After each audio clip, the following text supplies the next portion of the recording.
The galaxy was quiet. Too quiet. It had been 2 years since Captain Elias Grant had detonated the Excalibur warhead at the heart of the Erebus hive mind. 2 years since the unstoppable swarm had collapsed in an instant, their monstrous forms vanishing into nothingness. 2 years since the last remnants of the Alliance had drifted in the aftermath of a victory that had cost them everything. And yet, the silence felt unnatural. High Captain Zorth stood aboard the bridge of the Sovereign Wrath, gazing out at the vastness of deep space. The last battle had been fought in a region beyond the known galaxy, a place where the Erebus had gathered their strength, where physics itself had seemed to unravel.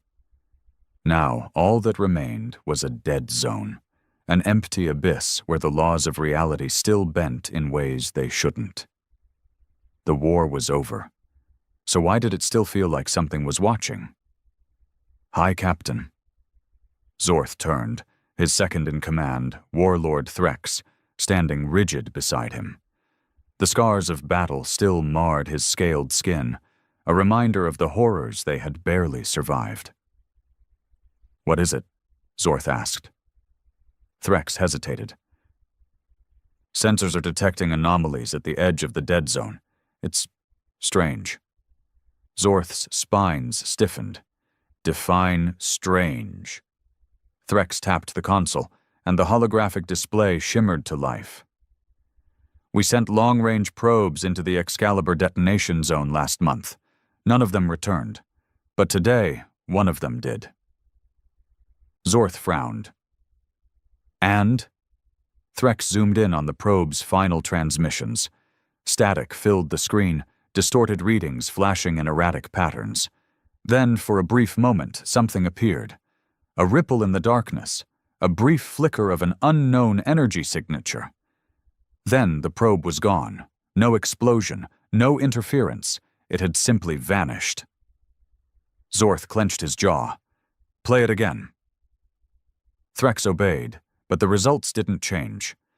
The anomaly lasted no more than 3 seconds. A disturbance. Something shifting in the dark. It was impossible. The Erebus were dead. Their source had been erased, hadn't it? Zorth exhaled, turning away from the screen. "Have there been any other reports like this?" Threx hesitated again. "Yes." Zorth's claws curled. "How many?" "A dozen. All from the farthest reaches of space. Ships disappearing. Distorted sensor readings. Whispers in comm channels." Zorth's blood turned cold. "Whispers?" Threx nodded grimly. "Voices, patterns that don't match any known language, and in some cases, recognizable transmissions. Distorted, but—" He swallowed. "Some of them sound human." Zorth turned fully to face him, his stomach twisting. "That's impossible." "Is it?" Threx's expression was dark. "We thought the Erebus were impossible once, too." A long silence stretched between them. Zorth turned back toward the viewport, staring into the abyss. He had fought the Erebus, seen what they could do, and he had seen them die, but now something new had taken their place. Something was moving in the darkness. And it was calling them back. The war was supposed to be over. Humanity had burned its homeworld to stop the Erebus.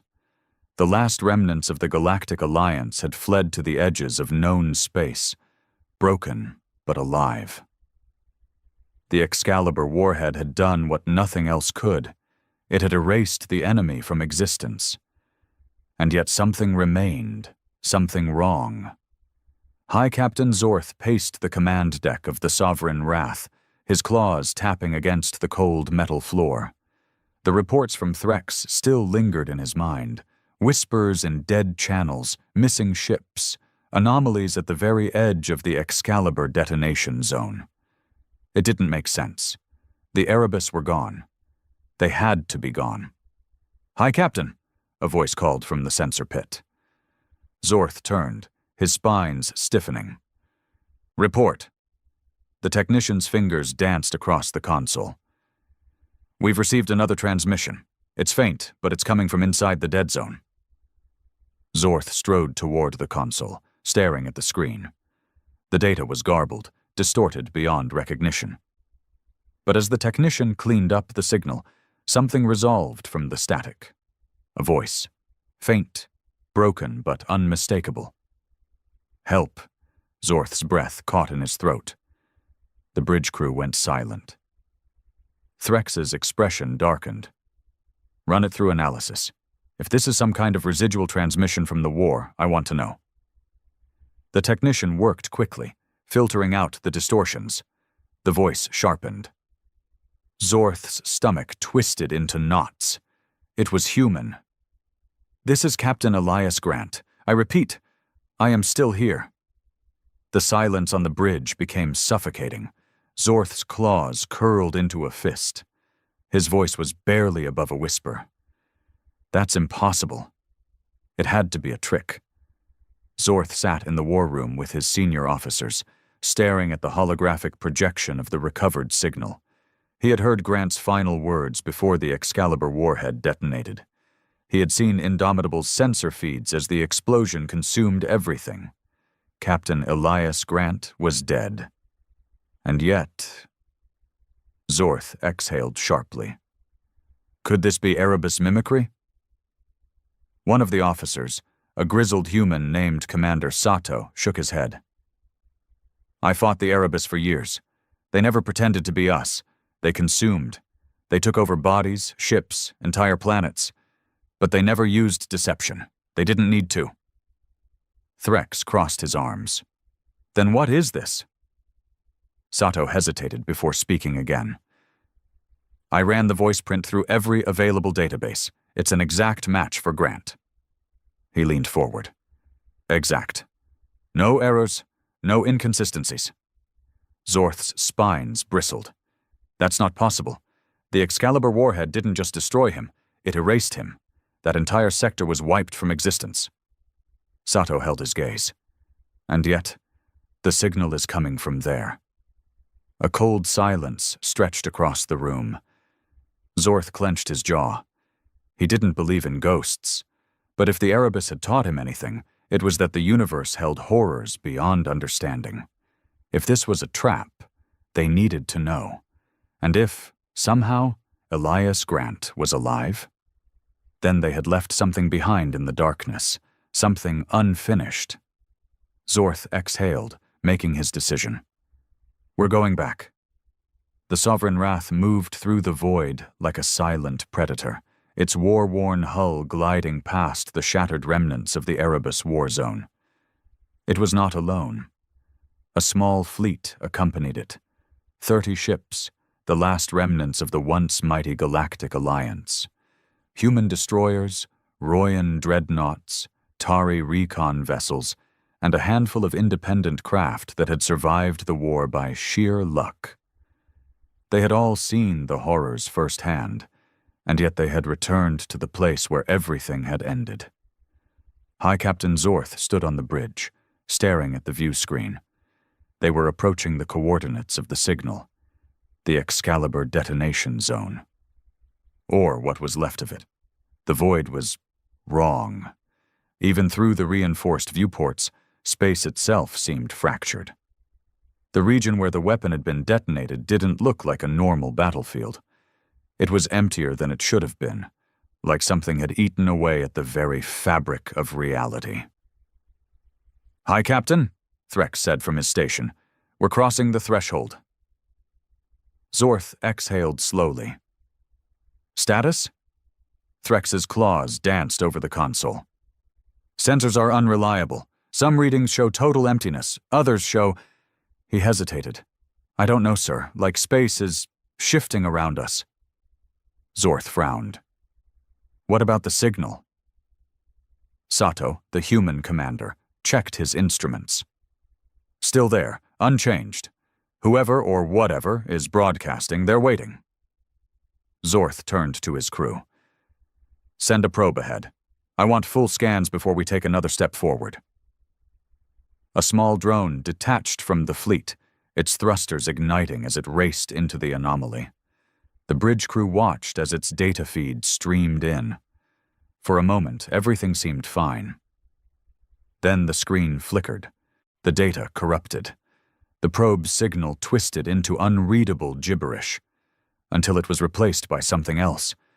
A voice, a whisper, laced with static and distortion. "I told you. I'm still here." Zorth felt his blood turn cold. It was Elias Grant, and he was waiting for them in the darkness. The bridge of the Sovereign Wrath was dead silent. The probe's feed had cut out completely, leaving nothing but static.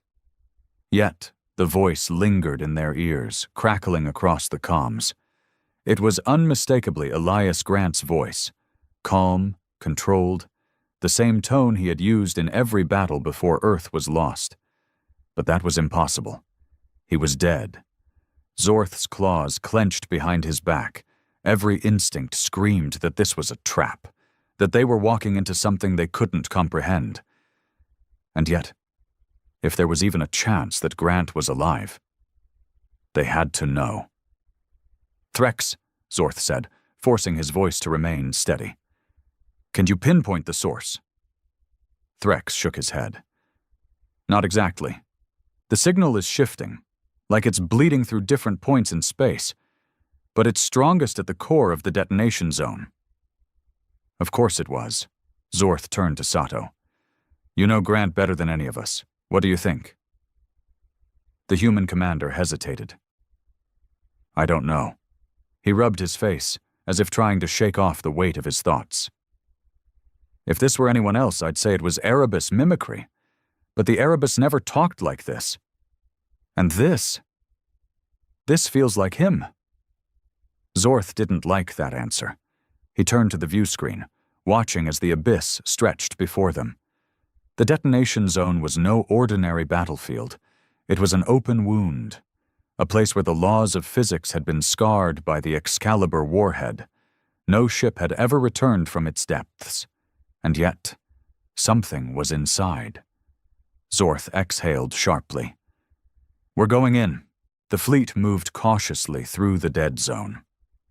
Every ship had shields at maximum, weapons primed, but there was nothing to fight. No enemies, no wreckage, nothing at all, just emptiness. And then, a shape emerged in the distance. At first it was difficult to comprehend. The void seemed to ripple, warping around something almost tangible.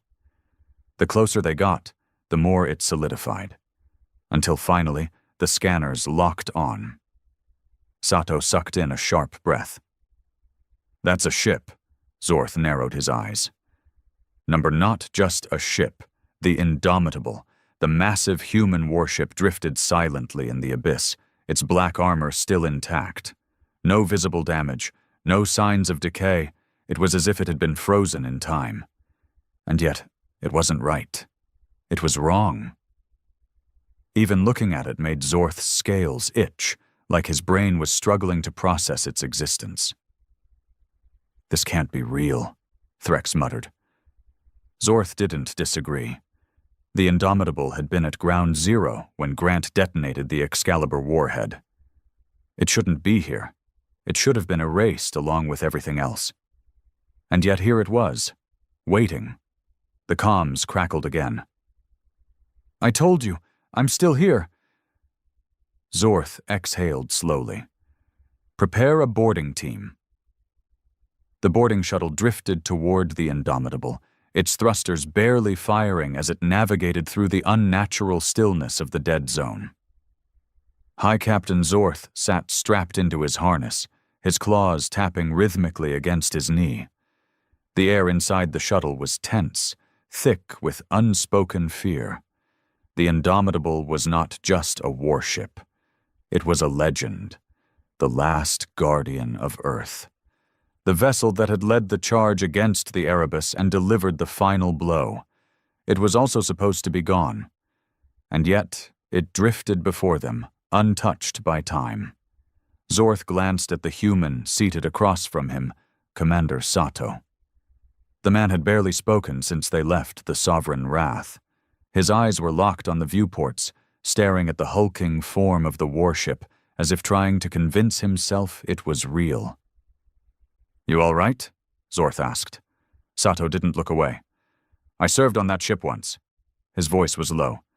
"For 5 years, before Grant took command." Zorth tilted his head. "You knew him well?" Sato exhaled. "Well enough to know that if he is in there, it's not him anymore." The word sat heavy in the cabin. Zorth turned his gaze forward as the Indomitable grew larger in the viewport. The docking bay loomed ahead, its doors already open, as if inviting them inside. Something was waiting for them.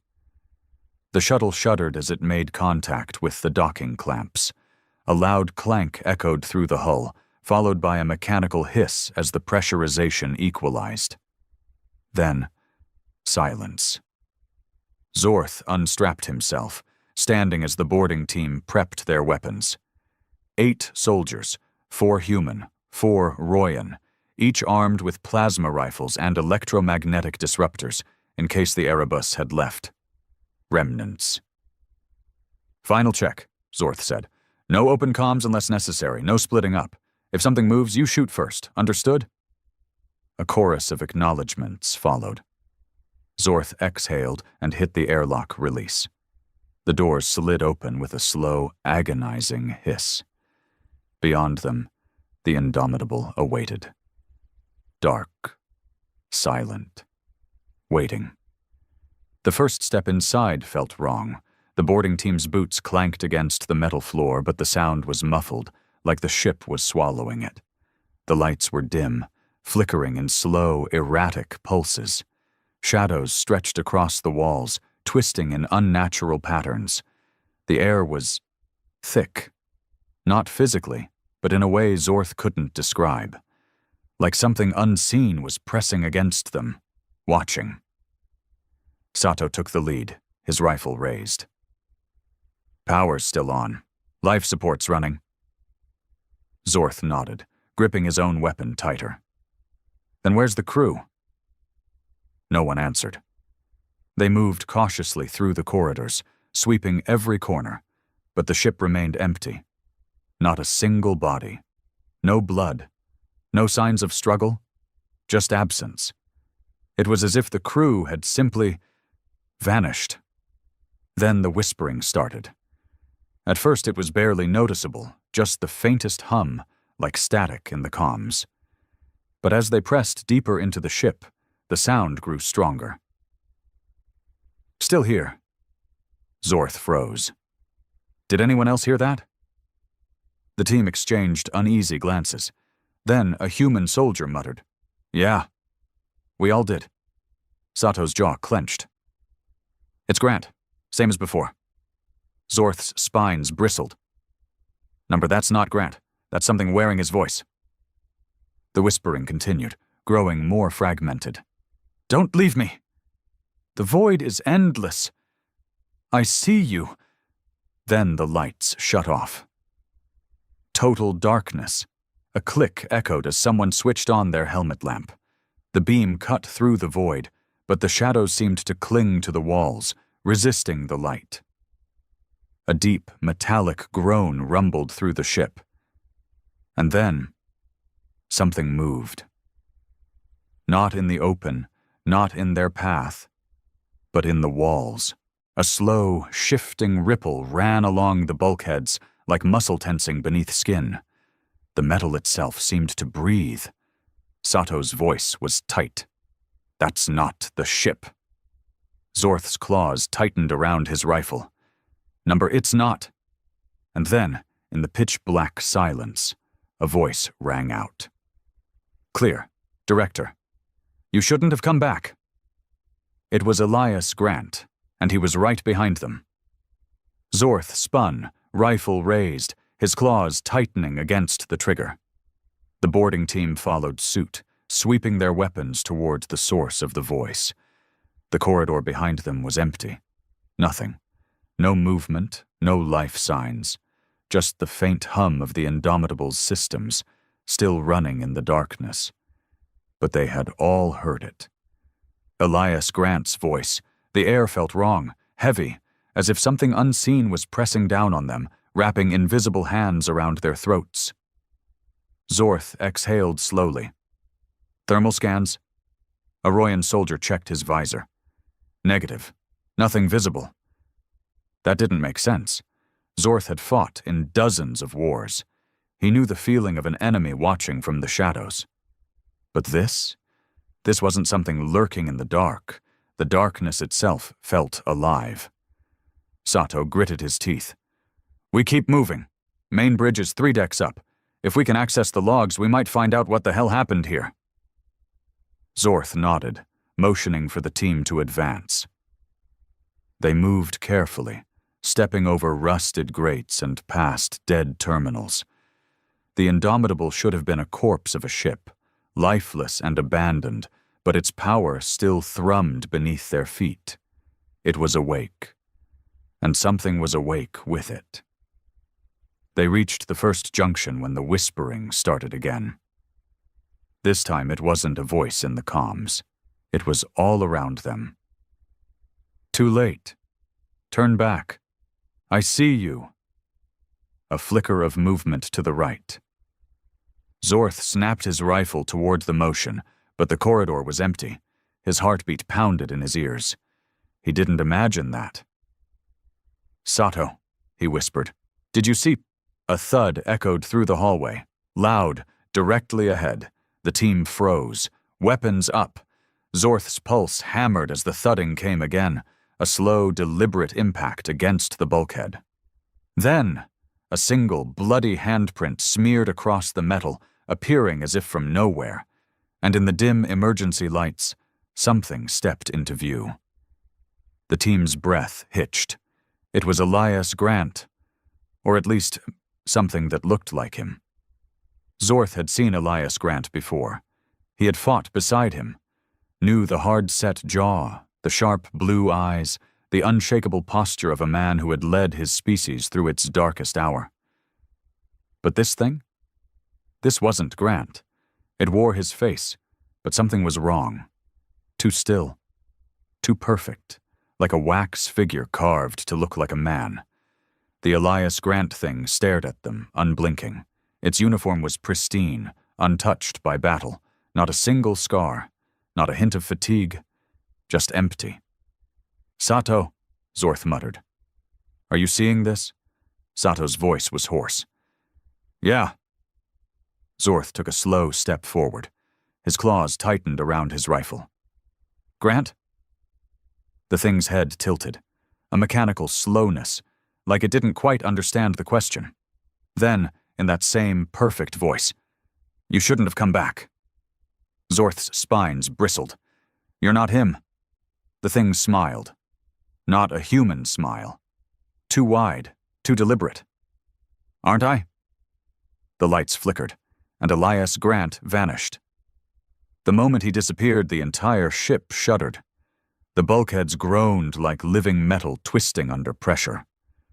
The whispering turned into a roar, 1,000 voices screaming at once, and then the shadows moved.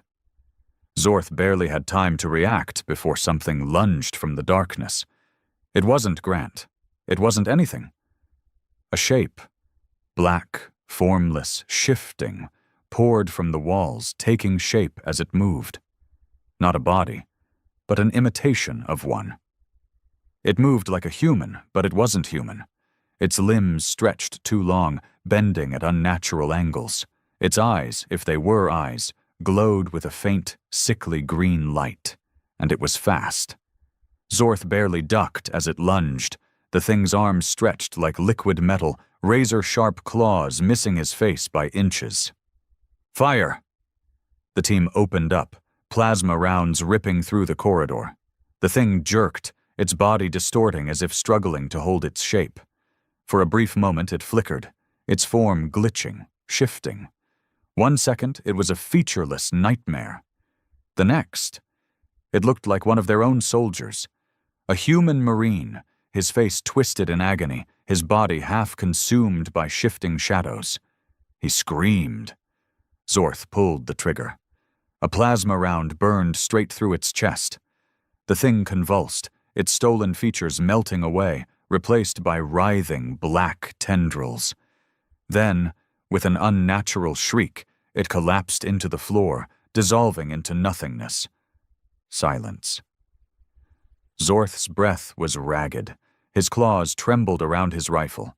The air smelled wrong, like burning metal and something rotting. Sato swallowed hard.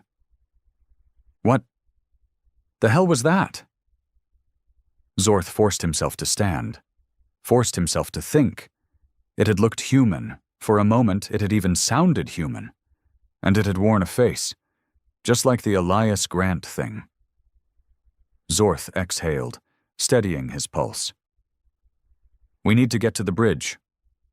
Sato wiped sweat from his brow. You think the logs will tell us what happened? Zorth looked down at the blackened remains of the thing that had tried to kill them. No, he muttered. I think they'll tell us what's still happening. And that terrified him more than anything. The air inside the Indomitable was thick, heavy. Every breath felt wrong, as if they were inhaling something that wasn't meant to exist. Zorth led the team deeper into the warship, plasma rifle steady in his grip. Every hallway felt twisted, not physically, but in a way that gnawed at the mind.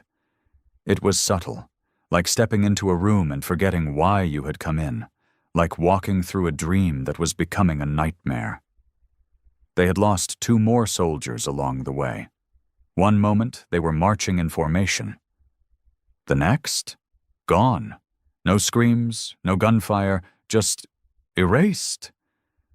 Sato had stopped calling their names after the second one. The remaining 6 moved cautiously, barely breathing. The ship's bridge was close. Zorth could see the reinforced door at the end of the corridor, its metal frame warped from battle. If there were any answers left, they would be inside. The whispering had not stopped. So close. We see you. You were never meant to return. Zorth ignored it. He had no choice. They reached the bridge doors.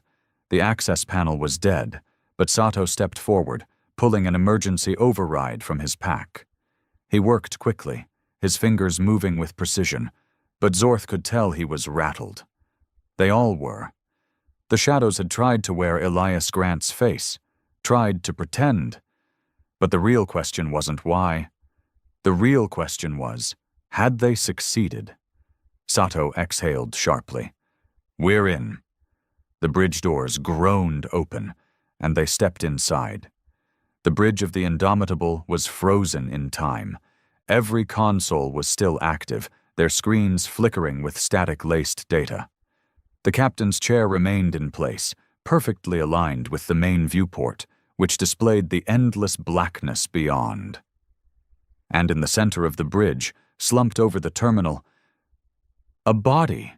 The team raised their weapons instantly. It wasn't just any body. It was Elias Grant, or what was left of him. Zorth moved closer, his claws tightening around his rifle.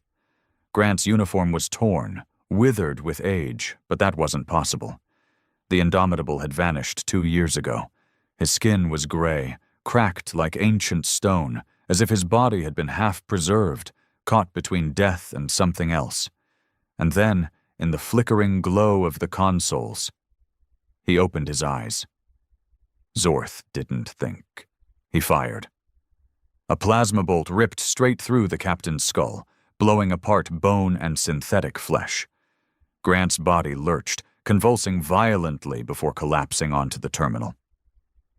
Silence. Threx exhaled sharply. That wasn't him.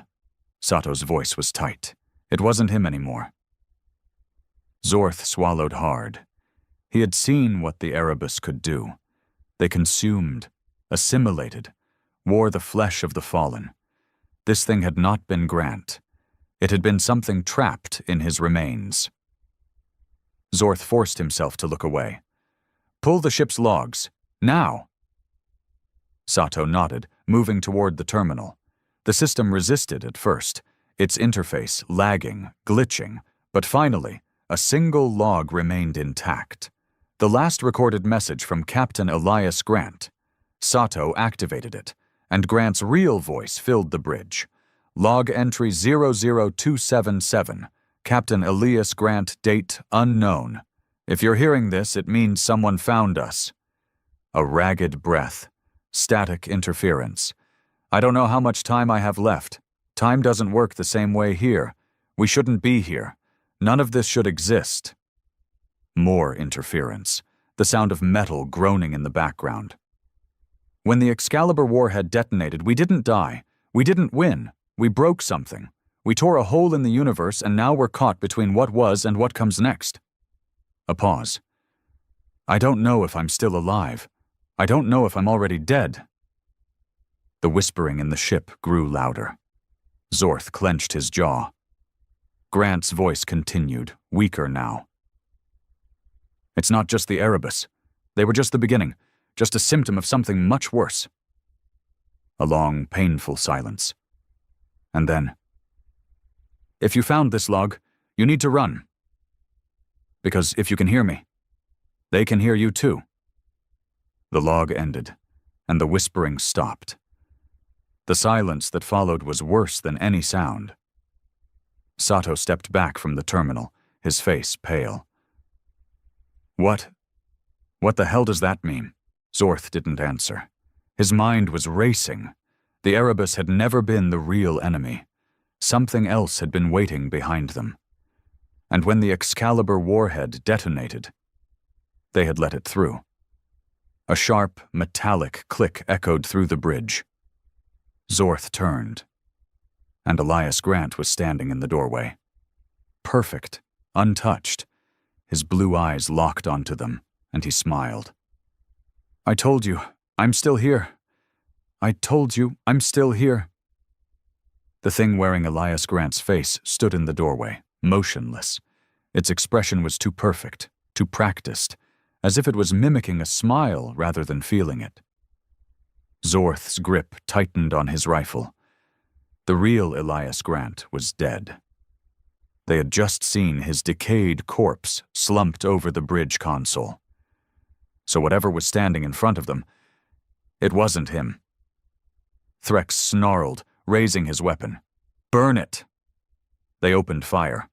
Plasma rounds tore through the figure's chest, melting synthetic flesh and scorching the walls behind it. The force should have sent a normal body crumpling to the ground, but Grant didn't fall, didn't flinch, didn't even react. Instead, he kept smiling, and then he took a step forward. Sato's breath hitched. No! The thing's face split apart, not with blood, not with bone, with shadows. The skin peeled back like unraveling fabric, revealing something underneath, something shifting, its form flickering between 100 faces, 100 different versions of Elias Grant, overlapping and collapsing in on themselves. Not real, not a body, a thought given shape. And it wasn't alone. The whispering returned, but not just from Grant. From everywhere. Run! Let us in. You opened the door. The walls moved. The bulkheads of the Indomitable, the very metal of the ship shifted like liquid, forming half-shaped hands, twisting faces, mouths whispering in endless, distorted voices. They had never been alone. And then the lights died completely. Fall back. Back to the shuttle now. The team sprinted down the corridor, weapons firing wildly into the darkness. The Grant thing didn't chase them. It watched, its form warped, flickering in and out of existence like a mirage. They had never been meant to return here. The Indomitable wasn't a ship anymore. It was a wound, a scar in reality where something else had slipped through, and it wanted them to stay. Sato shouted through the comms. Sovereign Wrath, do you read? We need immediate extraction now. Static. No response. No connection to the fleet. Zorth's pulse hammered. The ship was trying to sever them from reality, to trap them here. Keep moving, he barked. They reached the hangar bay, the shuttle still intact. Threx practically threw himself into the pilot seat, slamming the thrusters online. "Get in! Get in!" Zorth took one last look toward the corridor. Grant was still there, standing at the threshold, watching. The ship shook violently, its structure warping, the walls breathing. And for the first time, Grant's smile faded. "It's awake now. You led it back to them." Zorth's blood turned to ice. He lunged into the shuttle, slamming the hatch shut. The shuttle engines roared, the thrusters igniting as they launched from the Indomitable, hurtling toward open space. Behind them, the ship rippled, its form collapsing inward, distorting like a mirage. And then, it was gone. Not destroyed, not left in ruins, just erased, like it had never been there at all. The moment they crossed back into normal space, the Sovereign Wrath reappeared on their sensors. The comms crackled. "Hi, Captain, what happened? You vanished from all systems. 1 second you were there, and then nothing." Zorth didn't respond immediately. He turned to Sato. The human's hands were trembling, his face pale. "You saw it too," Zorth said quietly.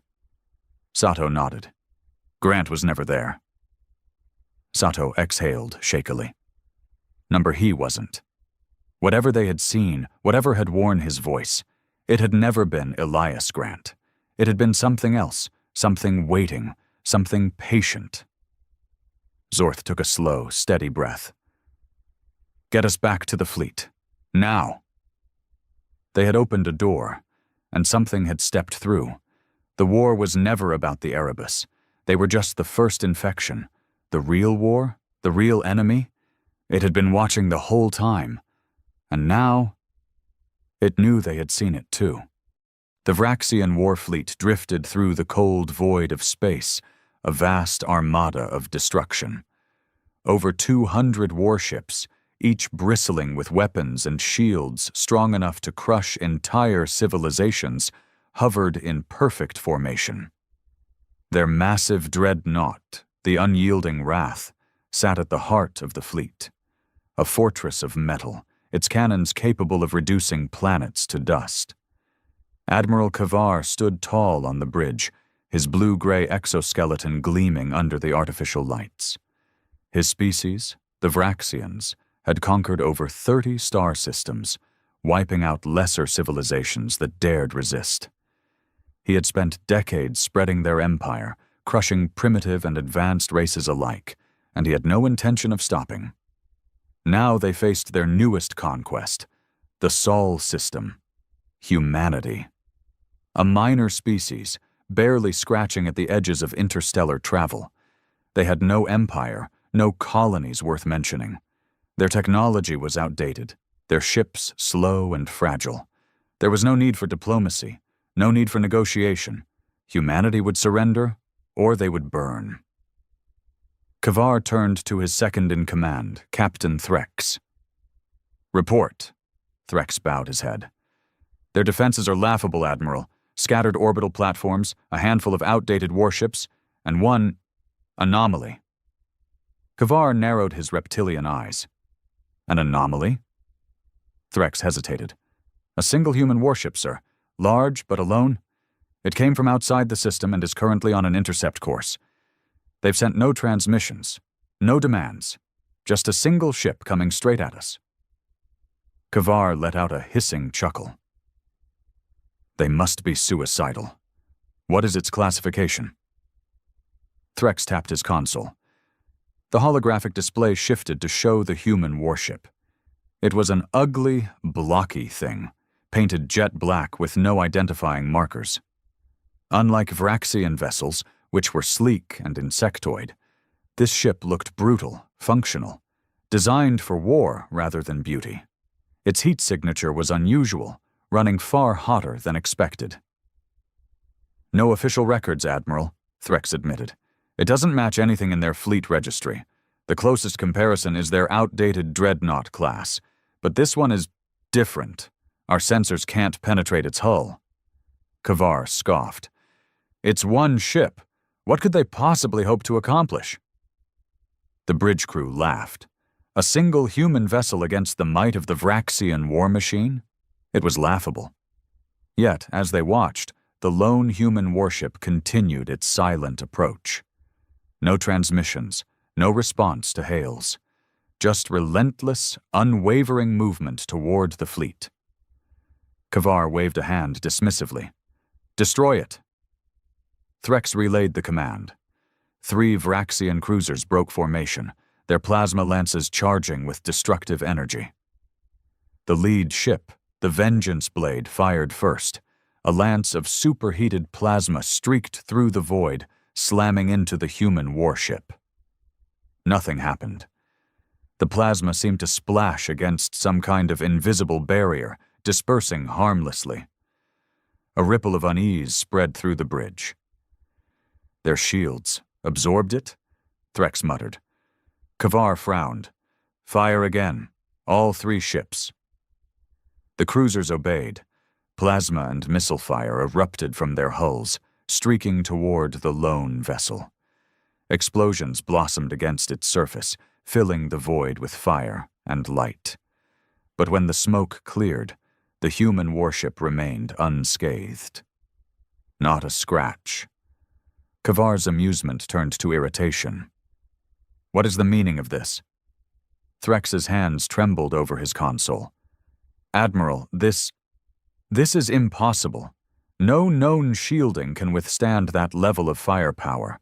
Their ship isn't just deflecting the energy, it's consuming it." The realization hit them all at once. The human ship wasn't just enduring their attacks, it was feeding off them. Then, for the first time, the warship responded. Its engines flared with an unnatural, blinding glow. It moved, not in the slow, calculated way of conventional starships, but with an unnatural, predatory speed. In a blink, it closed the distance between itself and the Vengeance Blade. And then it fired. A single, thin beam of crimson light lanced out from the human ship's hull, striking the Vraxian cruiser dead center. The Vengeance Blade didn't explode. It didn't break apart. It vanished. One moment, the ship was there.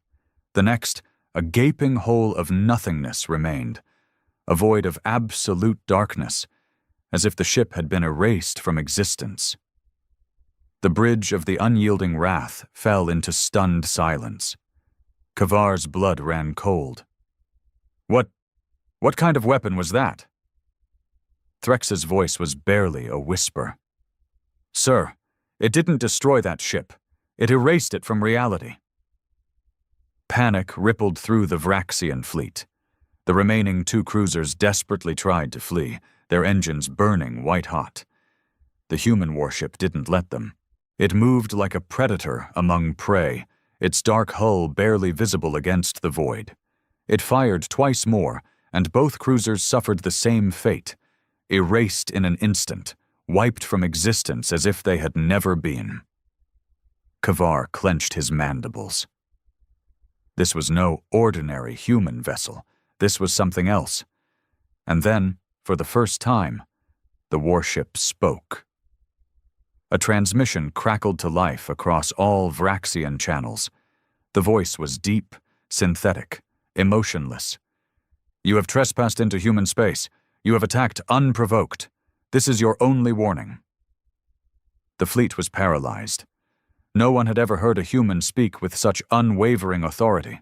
No fear, no hesitation, just cold certainty. Kavar slammed his fist against his chair. "All ships, fire everything.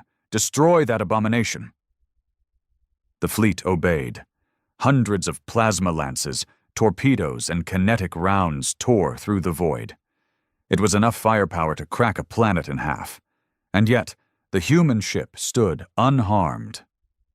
Then, it moved again, straight toward the unyielding wrath, a single human warship against the might of an entire armada. They had thought it was no threat. They were wrong. Kavar's mandibles twitched as sheer disbelief spread through his body. This wasn't how battles were supposed to go. The Vraxian fleet had conquered dozens of civilizations, reducing proud empires to rubble in mere days. No species had ever stood against them, let alone a single warship. Yet here it was. This human vessel, this thing, wiping his ships from existence like they were nothing. The alarms on the unyielding Wrath blared. "Admiral, the enemy ship is closing in!" Threx's voice was shrill, his usual discipline cracking. "Redirect all power to shields," Kavar roared. "We are the unyielding Wrath. We do not fall." The bridge crew scrambled, feeding every ounce of available energy into the dreadnought's formidable defenses. The ship's shields crackled with raw power, layers upon layers of energy interwoven into an impenetrable wall. No weapon had ever breached them. Outside, the black human warship remained eerily silent. No additional transmissions, no signs of communication. Just that slow, deliberate movement, like a predator savoring the moment before the kill.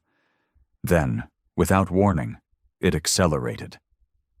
The human ship vanished from its previous position, closing the distance in an instant. It reappeared directly in front of the dreadnought, so close that the bridge crew could see its surface in chilling detail. There were no markings, no windows, no external weapons visible. And yet it looked alive. The hull shifted subtly, its matte black exterior absorbing the surrounding light. Something about it was wrong, unnatural. Kavar's blood turned to ice. "Fire! Everything!" The dreadnought's weapons roared to life, unleashing a storm of destruction. Plasma cannons, hyper-accelerated railguns, missile swarms, all of it rained down upon the lone warship in a continuous, merciless barrage. The space around the human ship became an inferno of energy, the sheer force of the assault enough to warp local gravity. For several long seconds, it was engulfed in chaos, lost beneath the overwhelming firepower of the Vraxian flagship. Kavar exhaled sharply, gripping the armrest of his command throne. Then the smoke cleared. The human warship remained, untouched. A cold silence settled over the bridge.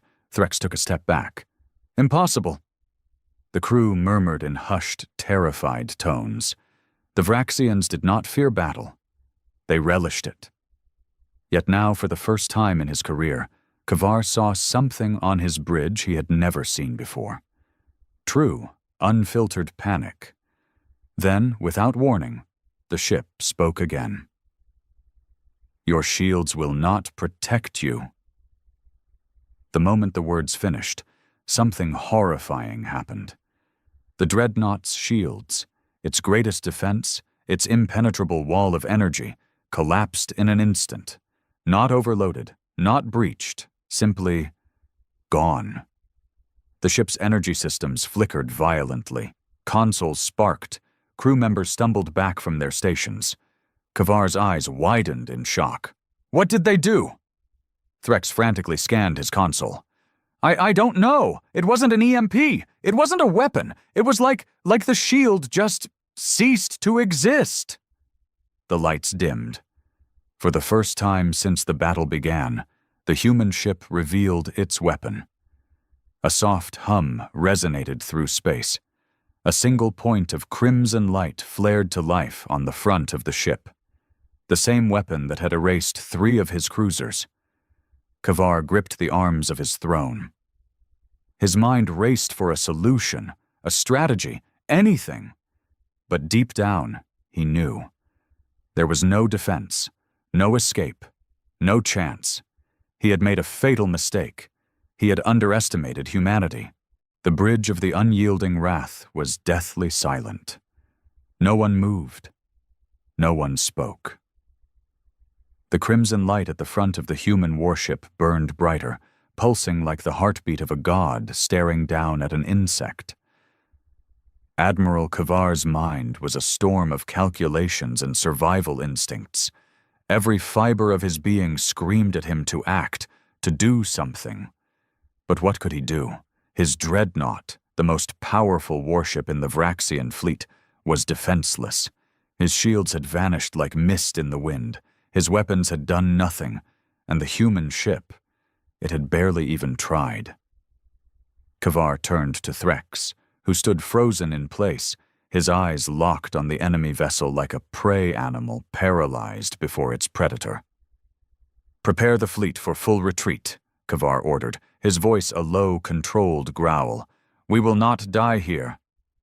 Threx blinked, snapping out of his daze. "Admiral, retreat! Do it!" Kavar roared. "Now!"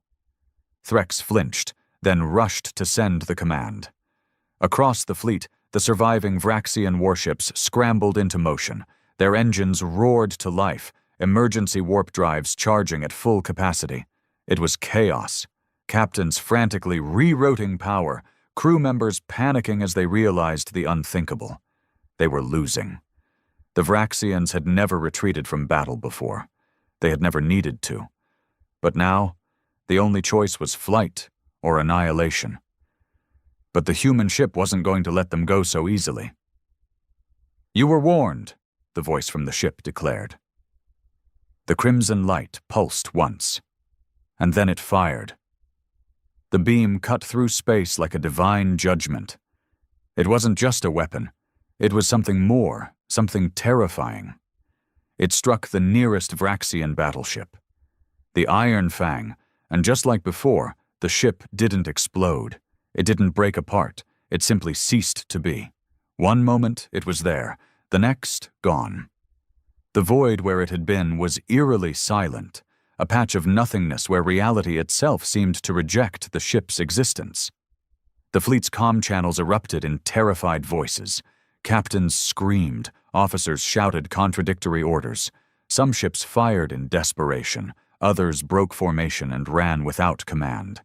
It didn't matter. The human ship moved again. Kavar's claws dug into the armrest of his throne as he watched the impossible unfold. The warship danced through the battlefield like a phantom, appearing and disappearing in flashes of unnatural speed. With each pulse of its crimson light, another Vraxian ship vanished. One after another. Gone. It wasn't war anymore. It was a massacre. Kavar's own vessel trembled as the surrounding space was stripped of his fleet. The sheer efficiency of the slaughter made his exoskeleton crawl. And then, suddenly, the human ship stopped. The black void of its hull faced the unyielding wrath directly. Kavar could feel it watching him. The voice returned, calm and absolute. "Admiral Kavar of the Vraxian Empire." His blood froze. "Your empire has declared war against humanity. You have attacked unprovoked. Your actions have consequences." Kavar swallowed. His throat was dry, his hands trembling. We surrender." The bridge crew turned to him in shock. Vraxians did not surrender. They fought to the last breath. They burned their enemies, and if they were to fall, they took their foes with them. That was their way. That was their honor. But honor meant nothing in the face of absolute annihilation. Kavar stepped forward, gripping the control panel with shaking hands. He took a deep breath, suppressing the shame that burned inside him. "We were wrong," he said, forcing the words out. "We underestimated you. Please, let us leave." Silence. For a moment, Kavar thought, hoped, that the human ship would accept their surrender. Then the voice came one final time. "There is no surrender." The crimson light flared. Kavar closed his eyes. Kavar braced himself for oblivion. For the first time in his life, he understood what it meant to be helpless. The crimson light flared, the hum of the weapon vibrating through his bones. His entire existence, his empire, his conquests, his legacy, was about to be erased in a flash of human wrath. But then, nothing. The energy surge from the human warship faded. The crimson glow dimmed. The bridge of the unyielding wrath was silent except for the ragged breathing of terrified officers. Kavar's eyes snapped open. He was alive. What happened?" he whispered. Threx, his face still twisted in fear, hesitated before answering. The human ship, it stopped. On the view screen, the void-black warship remained motionless. It was watching them. The same synthetic voice returned, now impossibly calm. "We do not kill for sport." The word sent a cold shiver through Kavar's spine. That single sentence carried an implication more terrifying than any weapon. It meant that this massacre hadn't even been personal. The humans had wiped out half the fleet as easily as a god crushing insects underfoot. Not out of anger, not out of vengeance, simply because they could. Kavar's throat was dry. His mandibles trembled as he spoke. Then what do you want?" Another pause. Then the voice answered. "You came to conquer. Now you will carry our message instead." Kavar stiffened. "Message? Return to your empire. Tell them what happened here. Tell them humanity is not to be provoked. Tell them what happens when they send fleets into our territory." Kavar clenched his fists. He had never been humiliated like this, never been allowed to live after defeat. It was almost worse than death. The bridge crew stared at him, waiting for his response. He could order one final suicidal attack. He could try to restore his honor, go down fighting. But what would that change? He had seen what the human warship could do. If he attacked, he would die, and no one would know what happened here. If he lived, the Vraxian Empire would know the truth. That was the real punishment, not death, but fear. Kavar swallowed his pride. "We will leave. Now?" The human ship didn't respond, but the path before them opened. For the first time, their navigation systems unlocked. The strange energy that had prevented their warp drives from engaging was gone. Kavar turned to Threx. "Order all surviving ships to retreat. We're returning home." Threx nodded hurriedly, sending the command. Within minutes, the remaining Vraxian ships, barely a fraction of the fleet they had arrived with, engaged their warp drives, blinking out of the system one by one. Kavar was the last to leave. As the countdown for the jump began, he cast one final look at the human warship. It hadn't moved, hadn't pursued. It simply lingered, like a silent guardian watching its prey scurry away in terror. Kavar gritted his teeth. This is not over. The moment they returned to Vraxian space, he would report this to the High Council. They would gather intelligence. They would learn what humanity truly was. And next time, they would be ready. Or so he thought. As the warp drive engaged and the dreadnought shot into hyperspace, a final transmission whispered through the ship's systems. Not a threat, not a warning. Just 2 words. "You won't." The warp tunnel twisted and shimmered around the unyielding wrath as it raced through hyperspace, retreating from the nightmare it had just faced. The dreadnought's once mighty fleet had been shattered, reduced to a handful of survivors fleeing in disgrace. Admiral Kavar sat in his command throne, his claws tapping against the armrest in a slow, methodical rhythm. His mind was a battlefield of conflicting thoughts. He had been victorious in every campaign, had crushed countless enemies beneath the might of the Vraxian Empire. But now he was running from a single human warship. The shame was unbearable. "Admiral," Threx said hesitantly, his voice quiet. "The crew, they are uneasy." Kavar let out a slow breath. Uneasy was an understatement. The moment they had entered warp, the entire ship had fallen into a stunned, horrified silence. Vraxians were warriors. They did not fear battle, did not flinch in the face of death. And yet, the bridge officers, the soldiers, even the lowest technicians had all seen the same thing. A lone human vessel had stripped them of their power, their control, their existence, like an apex predator deciding whether or not to finish its meal. Kavar turned to his second-in-command. "How many of our ships made it?" Threx hesitated before answering. Of the 217 warships that entered the Sol system, 23 remain. A muscle in Kavar's jaw twitched. 23. Less than a tenth of their forces had survived. And the humans? They had lost nothing. He clenched his fist, exhaling sharply. The High Council will demand answers. Threx nodded. Yes, Admiral. But they will not believe us. Kavar knew he was right. The Vraxian Empire had ruled through strength, through sheer overwhelming force.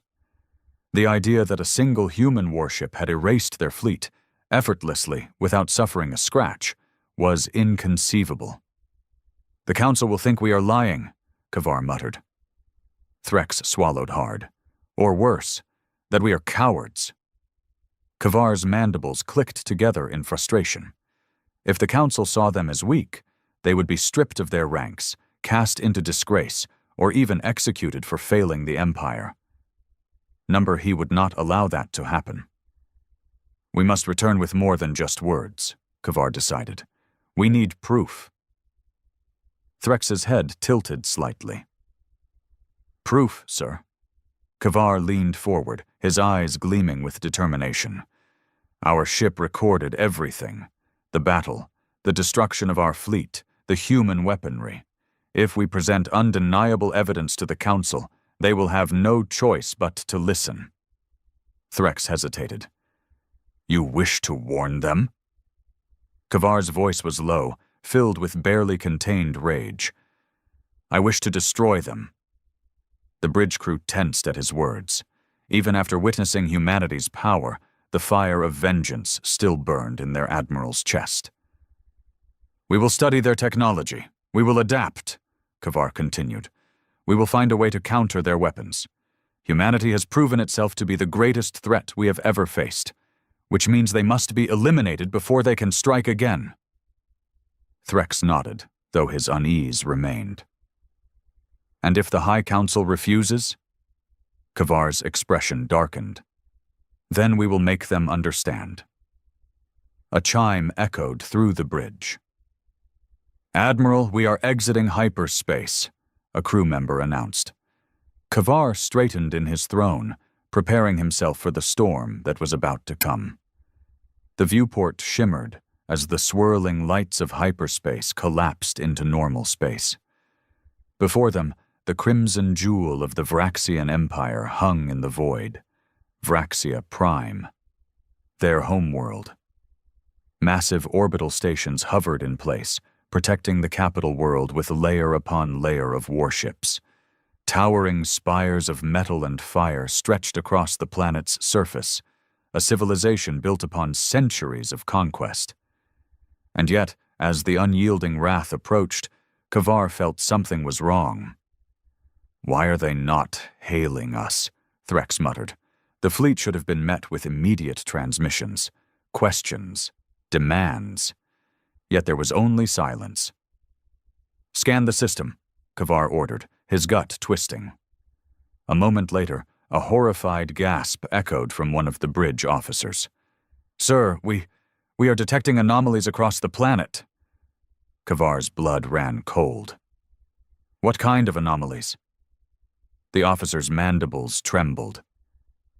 Gravitational distortions, radiation signatures we do not recognize, and missing sections of the planet's surface. Kavar's heart pounded in his chest.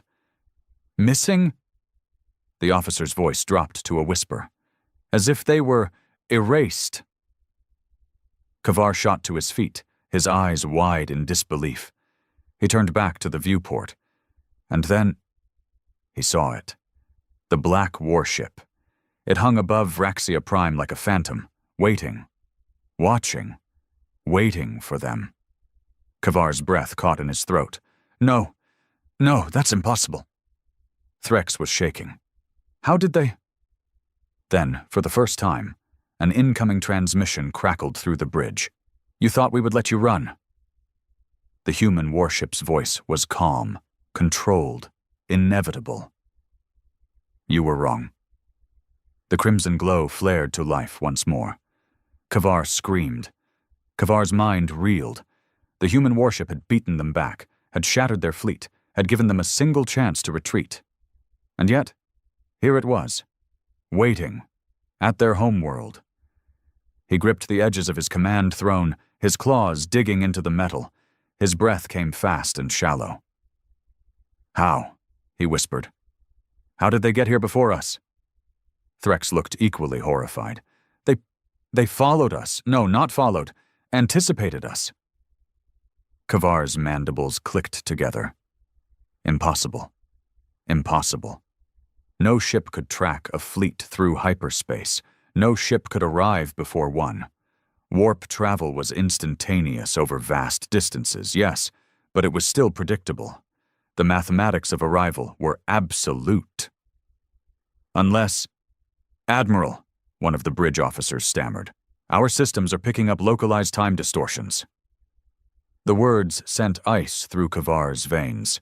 Localized time distortions. They hadn't just been followed. The human warship had bent time itself to reach Vraxia Prime first. A slow, awful realization settled over Kavar. They were not dealing with technology as they understood it. This wasn't just superior firepower. This wasn't just a more advanced enemy. This was something beyond them. "Sir," Threx whispered, eyes glued to the viewport. "The homeworld." Kavar turned to look, and his heart stopped. Vraxia Prime was wounded. Sections of the planet's surface were simply gone. Whole cities, entire landscapes, erased as if they had never existed. Not burned, not bombarded, just missing. It was as if reality itself had been rewritten. "No," Kavar muttered. His claws trembled against his throne. "This isn't possible. This isn't war." The bridge crew sat in stunned silence.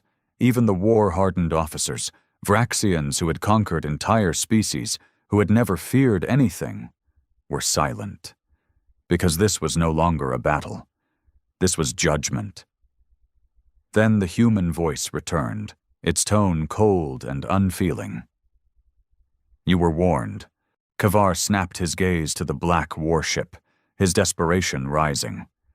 "We retreated," he snarled. "We obeyed your demand. Why have you come here?" The reply was immediate. "Because your empire will seek revenge, because your leaders will not accept defeat, because left alone, your kind will return." Kavar's breath hitched. This war is over. Your species does not get a second chance." The crimson glow flared once more, and then it fired. The beam of red light streaked through the void, slamming into the planetary defense grid with effortless precision.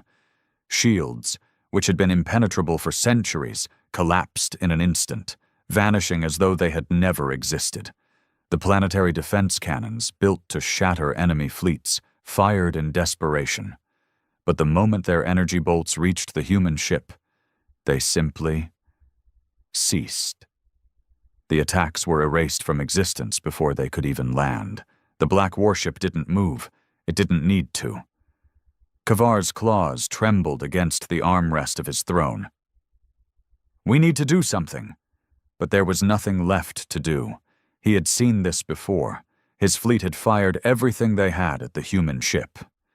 Their most powerful weapons, their strongest defenses. None of it had mattered. And now, the unyielding wrath was just another speck of dust before a storm.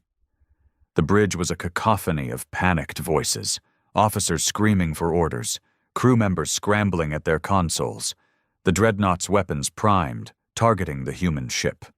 Futile. The crimson light pulsed again, and the unyielding wrath ceased to exist. Kavar did not feel death. There was no explosion, no pain. One moment he was in his command throne, surrounded by his officers. The next, he was alone. A void stretched around him, endless and black. No sound, no stars, just nothing. He looked down. He had no body. He was, and yet, he wasn't. What? His voice cracked, the words feeling distant. Then, The voice returned. The human voice, but now it was different. No longer synthetic, no longer cold.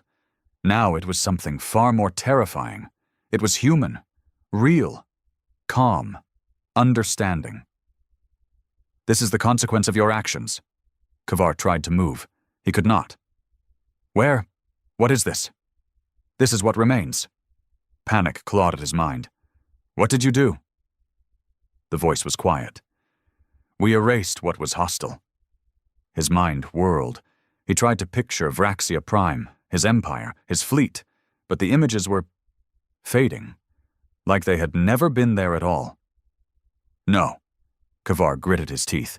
"You can't just erase an entire species. You can't just end an empire like it was never—" The voice interrupted. "You misunderstand." Silence. Then, "Your empire was already gone the moment it declared war on us." Kavar felt himself unraveling, his thoughts, his memories, drifting, slipping away into the nothingness. His mind fought against it. He refused to accept it. He was Admiral Kavar. He was a warrior, a conqueror, a ruler of the stars. And yet, even as he struggled, his very identity was fading. His name, his purpose, his existence. Gone. The universe did not mourn the loss of the Vraxian Empire. No great war was recorded in the history of the stars. No tales were told of a mighty civilization that once ruled vast systems. There were no ruins left behind, no wreckage, because there had never been a Vraxian Empire. There had only ever been a brief, forgotten moment when a fleet entered human space. And then there was nothing. Somewhere in the vast, infinite black of the universe, something stirred. It was not life, not thought, not even a presence, just a whisper, a fleeting, fading echo of something that had once been. Admiral Kavar. A name without a body, a memory without a mind, something that should no longer exist. Yet, in the abyss, there was still awareness. Kavar did not know how long he had been here. He did not know where here was. He only knew that he was alone, and that he was fading. Panic clawed at him, not in a physical sense, for he had no body, but in the deep, instinctual way that a dying creature struggled to hold on to its last breath. The Empire, his people, his home world. All of it was gone, not destroyed, not conquered, erased. And yet, something remained. A fragment, a sliver of consciousness drifting in a void where time had no meaning. For an eternity, or maybe a mere instant, there was nothing. Then it returned. The voice.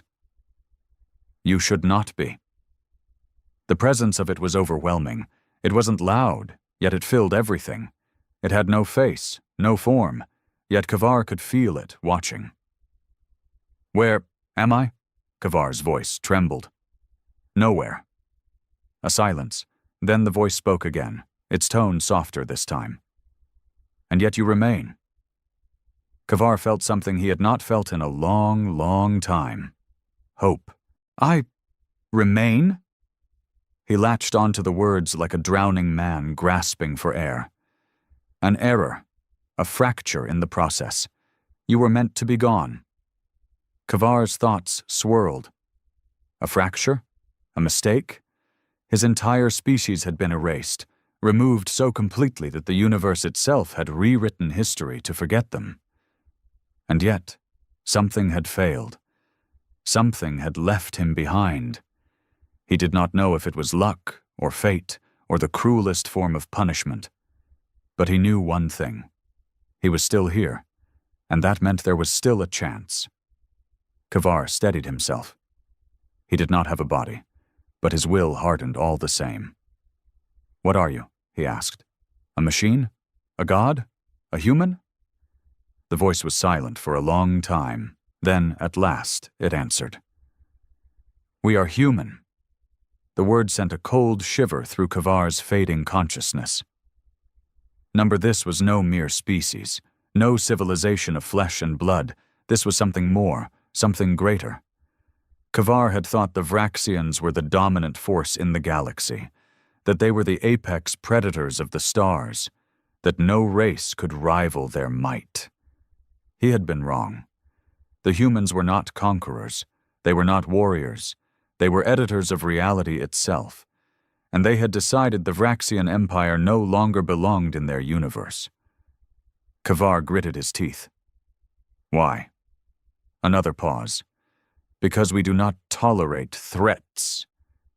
Anger flared inside him. You think yourselves gods?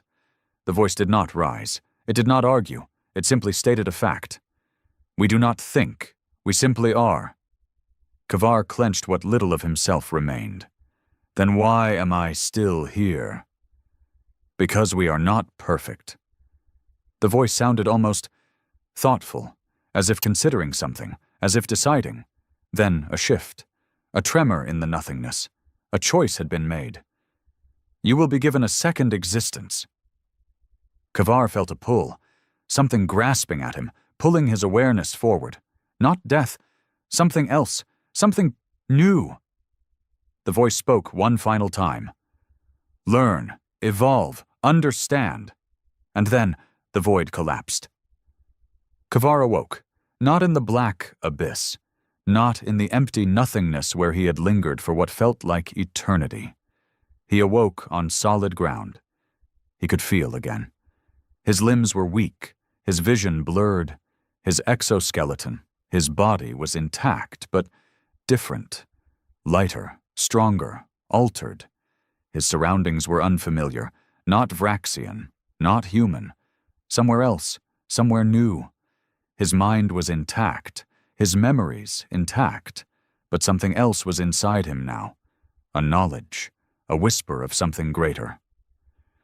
Kavar stood, his legs unsteady, his claws flexing, and then he heard the voice one last time, but this time it wasn't distant, it was inside him. Begin again. Kavar staggered forward, his body unfamiliar, yet his own. His limbs responded with precision, but there was an unnatural smoothness to every movement, a lightness that had not existed before. His exoskeleton, once thick and cumbersome, was sleeker, stronger. His senses were sharper, clearer, and his mind was different. There was something inside him now, woven into the very fabric of his thoughts, a presence, a whisper of knowledge far beyond what any Vraxian had ever possessed. Not human, not Vraxian, something else. He took a slow, cautious breath, then forced himself to focus. The world around him was vast and pristine, unlike anything he had ever seen. Towering structures of sleek black metal stretched toward a sky filled with distant stars. The air was crisp, untainted by pollution or war. The ground beneath him was smooth, seamless, as if the very planet had been designed. And he was alone. He turned, scanning the horizon. No sign of other life, no sound, just the quiet hum of something unseen, vibrating in the very air. Kavar clenched his fists. "Where am I?" he demanded. The voice returned, but this time it was not distant. This time it came from within. "You are where you need to be." Kavar's mandibles tightened. "Enough riddles." A pause. Then, the voice replied, "You were meant to be erased, but you remain. This was unexpected, unplanned, an anomaly." Kavar's breath caught. The humans had intended to wipe him out, just like the rest of his empire, just like everything he had ever known. But something had failed. A mistake. He should have been nothing. And yet here he stood. He exhaled slowly. "So what now? Now you evolve?" Kavar's eyes narrowed. "What have you done to me?" Another pause. Then the truth. "You are no longer Vraxian, no longer bound by what you were. You are something more, something new." Kavar's mind swirled with rage. "You changed me? We freed you." The words hit him like a strike to the chest. Freed? Freed? The Vraxian Empire had ruled through dominance, through strength. He had spent his life conquering, crushing, bending the weak to his will. That was the way of his people. But there were no more Vraxians, no more empire, only him. And he was no longer what he once was. Slowly, hesitantly, he focused inward. He felt the changes in his body, felt something else woven into his very being. It was knowledge, understanding, the whispers of something far greater than war. He saw flashes of information that no Vraxian had ever possessed. Physics beyond anything his species had dreamed of. Weapons that did not destroy, but unmade. Technologies that did not conquer, but controlled reality itself. And at the center of it all, humanity. Kavar shuddered. "What are you?" The voice answered with the cold, unwavering certainty that had haunted him since the battle began. "We are what remains when war is no longer necessary." Kavar felt his legs weaken. The humans. They had moved past war, not through peace, not through diplomacy, but through something else entirely. They no longer fought their enemies. They simply removed them from existence. And now they had done something even more terrifying. They had taken a conqueror and remade him. Kavar's breathing was unsteady, his claws curled and uncurled. He had always believed power was the ultimate truth. That strength was what dictated who ruled and who fell. But now he understood. The greatest power was not in destruction. It was in erasure.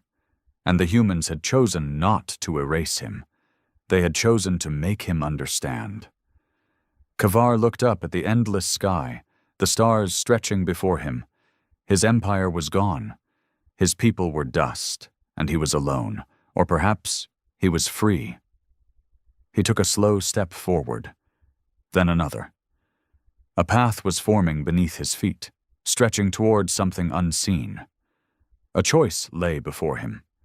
He could cling to what he was, rage against what had been taken from him, or he could step forward into what could be. Kavar closed his eyes. And then he walked.